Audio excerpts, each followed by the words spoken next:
सत साहिब सतगुरु कबीर साहिब पर भगवत कृपा।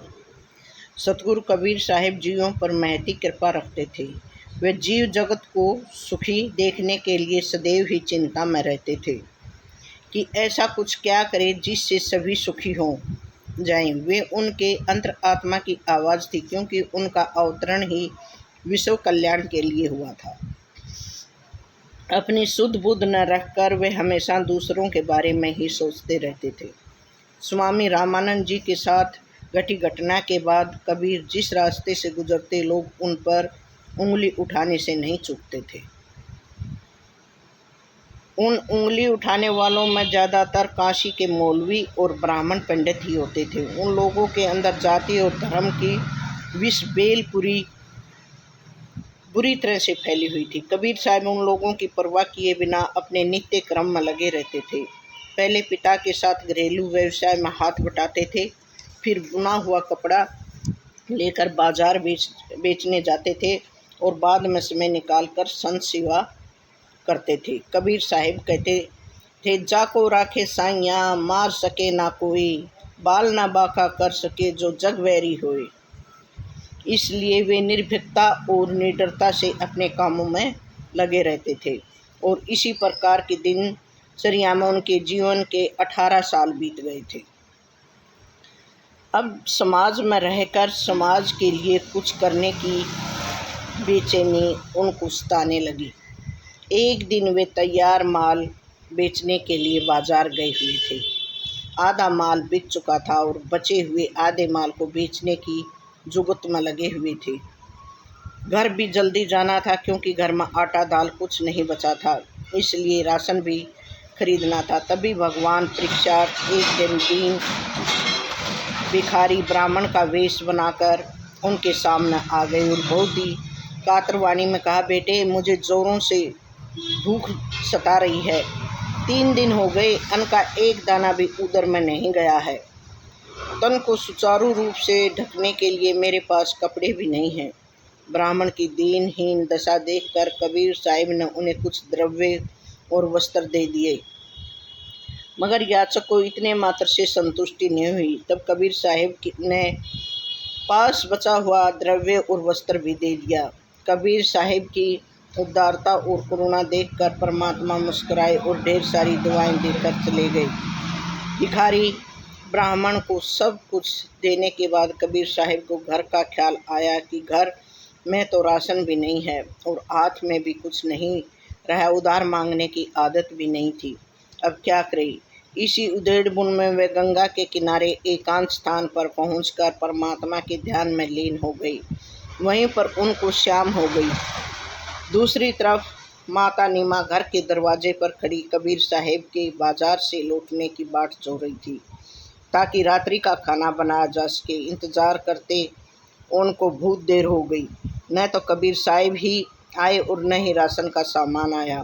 वे सोचने लगे कि आज शायद बाजार में कोई वस्त्र नहीं बिका। तभी भगवान एक धनाढ्य का वेश बनाए छकड़ों में आटा दाल आदि खाने का सामान भराए दरवाजे पर आ गए और नीमा से कहा कि ये सारा सामान उनके बेटे कबीर ने बेचा है और घर में रखवा लो। ढेर सारा सामान देखकर नीमा हैरान हो गई, क्योंकि इतना सारा सामान उन्होंने पहले कभी नहीं खरीदा था और न ही कबीर साहिब के पास इतना माल खरीदने के लिए वस्त्र और द्रव्य था। इसलिए उन्होंने साहूकार बने श्री हरि से पूछा, इतना ढेर सारा सामान कबीर ने कहाँ से और कैसे खरीदा है?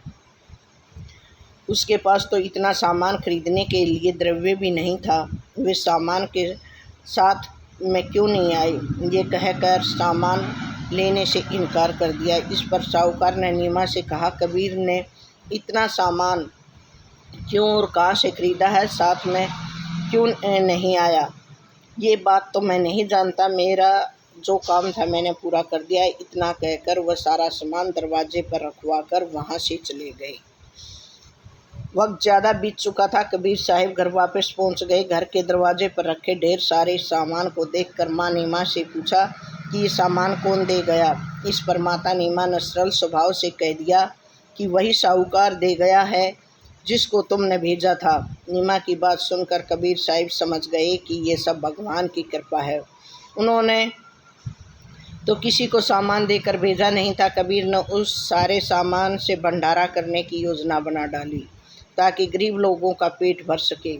ऐसी योजना बनाकर उन्होंने सुबह होते ही विशाल भंडारे का आयोजन रख दिया और भंडारे में आने के लिए पूज्य स्वामी रामानंद जी के आश्रम में निमंत्रण भिजवा दिया। लेकिन भंडारे में न तो स्वामी रामानंद जी आए और न ही कोई उनके आश्रम का साधु संत, बल्कि भंडारे में गली कूचों में ईश्वर अल्लाह का भजन करने वाले संत फकीरों की भीड़ उमड़ पड़ी थी। कबीर साहिब ने भंडारे में आए सभी संत फकीरों का दिल से आवभगत किया।